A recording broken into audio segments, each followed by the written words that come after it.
Man, you Detroit cops had one job. Just one job! If you can hear my voice, you're probably tuned in to Grease Monkey videos, and if that's the case, you and I better be the resistance. We're sunk, boy! You just keep getting more and more awkward, don't you, Billy? You can't help yourself, can you?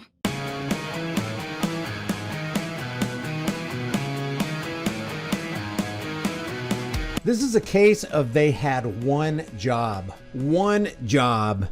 and they blew it. This is from the Detroit Police Department. I will leave in this video, in the pinned comment and in the description, a way for you to get in touch with the Detroit Police Department so you can give them a piece of your mind peacefully, kindly, compassionately, I might add. But we got to talk about this. This is from Fox 2 Detroit. Dashcam video shows Detroit police officers don't mention anywhere that they were female. Flee from shooting happening right in front of them. Let me just go ahead and play this for you. This is from Fox 2 Detroit. Check this out. I talked with a number of officers about this incident and simply said it is not sitting well with them. The two officers in question are off the street. The men involved in that shooting still on it. Watch this. A Detroit cop is suspended, another on medical leave after a parent. Here, I'm going to play this back for you real quick. Let me show you something.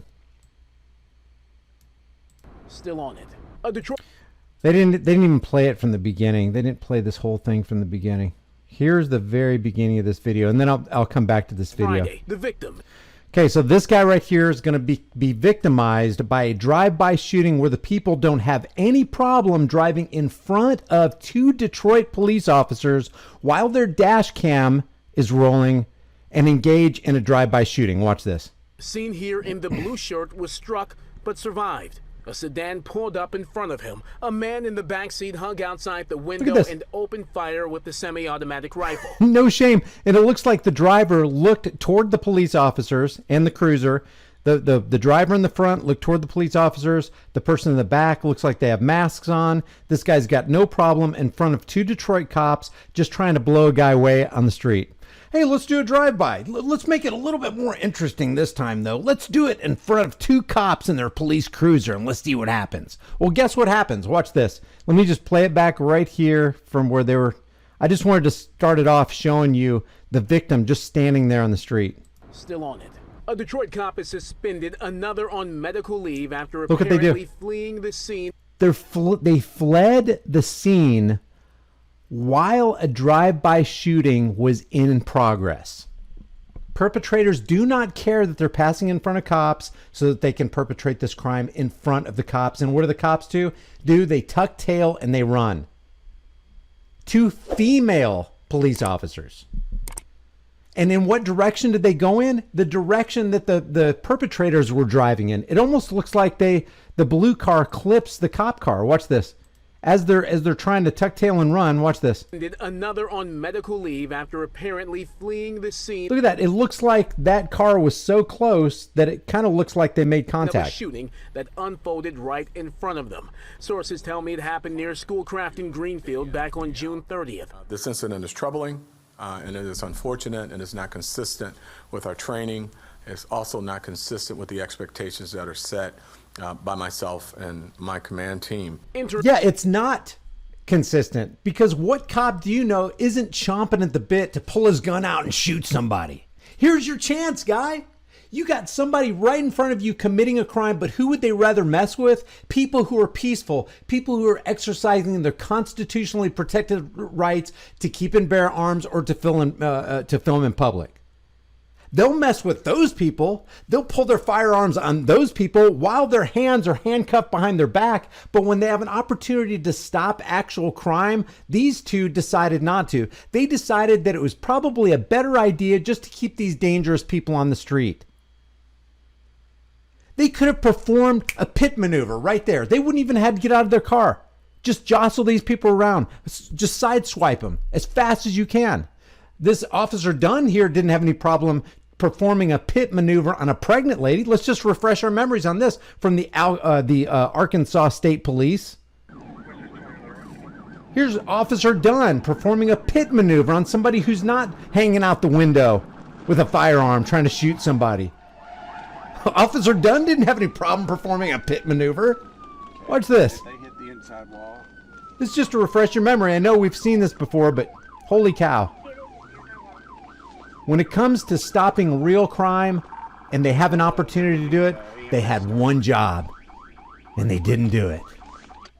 But put somebody in front of a cop who's not armed, who's not a threat, maybe who has their hands tied behind their backs with handcuffs. Look how close they were. I'm just going to, well, they're going to replay this again. They had a perfect advantage over these people. Cops are highly trained. They're specialized in certain techniques with their vehicles and with their firearms. If there was ever a chance, if there was ever a golden opportunity to legitimately pull out your firearm and do something good for society for once, that was it right there.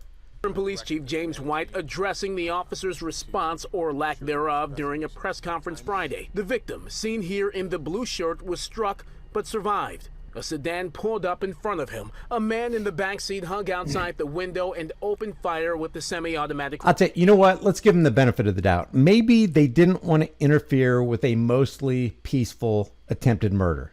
They probably viewed this as a mostly peaceful drive-by. Let's just not mess with them. This appears mostly peaceful. I tell you what, let's drive down the road and see if we can find a social worker and bring him back so they can de-escalate the situation. I don't know what they were thinking, man. Rifle.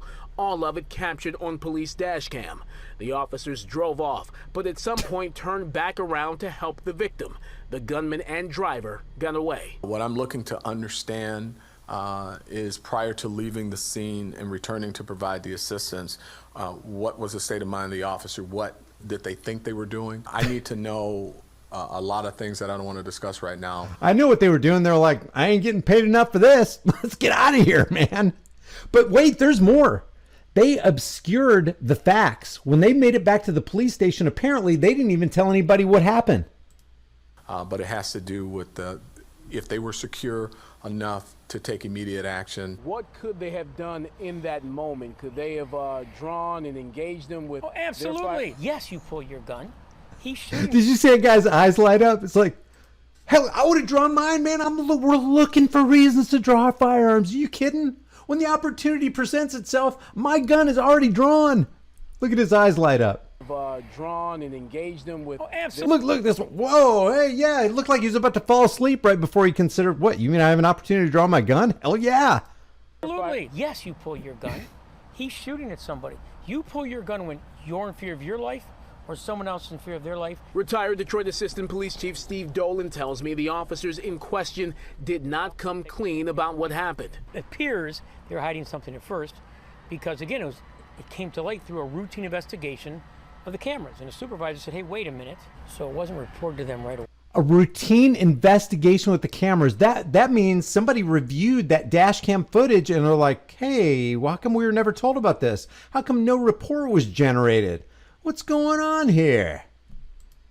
That supervisor sent it up the chain, prompting an investigation and the immediate suspension of the female officer who was behind the wheel. Now we get to, it was a female officer behind the wheel. And they don't even say in this one right here, you got to do a little bit of digging that her partner is also a female. So you got two female officers. Hey, women empowerment. You know, they're constantly trying to take our firearms away, saying, hey, the only people who should have firearms are the military and police. Don't worry, they'll take care of you. Oh, really? Will they? In Detroit, they'll really take care of you? While they're out there brutalizing and harassing and collecting people who truly aren't criminals, but then they let real criminals go? Guys, these perpetrators, these people who did this drive-by and this attempted murder are still at large, possibly still in the Detroit area. Do you feel safer yet?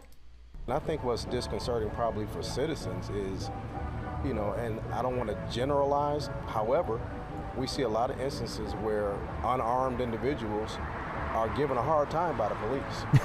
And police say they fear for their lives. Well, this was an actual shooting in progress that the officers witnessed, and they didn't engage the threat. Former Detroit unarmed individuals get harassed, but when it comes to armed people who are actually committing crimes with those arms, it's kind of, hey, isn't it time to get a donut? I need some coffee with this donut. Let's look the other way. Let's speed off and cut in front of them and get out of here. Detroit Police Chief Ralph Godby says cops are supposed to be the people who run to danger, not away from it. Do we get hired to die? No, but we do understand that there's a risk inherent with what we do.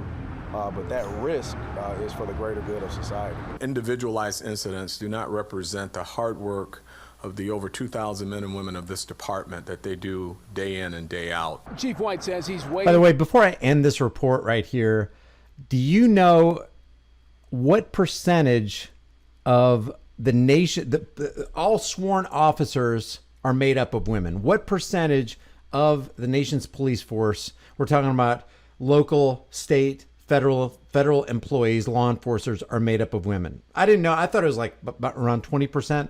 Apparently, it's 12.6% as of 2018. If that's even true, if you can trust that, but it's a pretty low percentage of people because, you know, I don't know. I'm not going to say anything between the difference between men and women. I'll leave you to leave that in the comment section for me. For the officer that's on medical leave to get back to work before this. they wrap up this. Waiting for the officer that's on medical leave to get back to work before they wrap up this investigation and make a decision on both of their futures with DPD. So one of those officers is on medical leave after this investigation.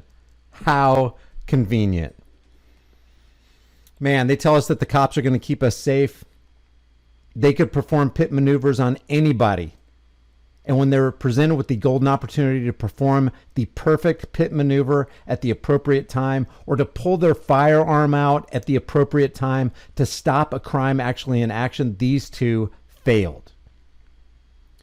So leave your thoughts about this for the world and the global thought police in the comment section below. If you guys enjoy these videos, subscribe to the channel, hit the bell notification icon, give it a thumbs up, share it with everybody you know, and don't forget to subscribe to my private email list through my website, highimpactflix.com, and I will see you in the next heavily censored shadow ban video. If you haven't done so already, subscribe to this channel, hit the bell notification icon, give it a thumbs up, share it with everybody you know, and don't forget to subscribe to my private email list through my website, highimpactflix.com. If you want to support the channel, one of the best things you can do is like and share this video with everybody you know, everywhere you can on social media. If you want to support further, the Patreon, Bitcoin, and Subscribe Star links are in the description in the pinned comment.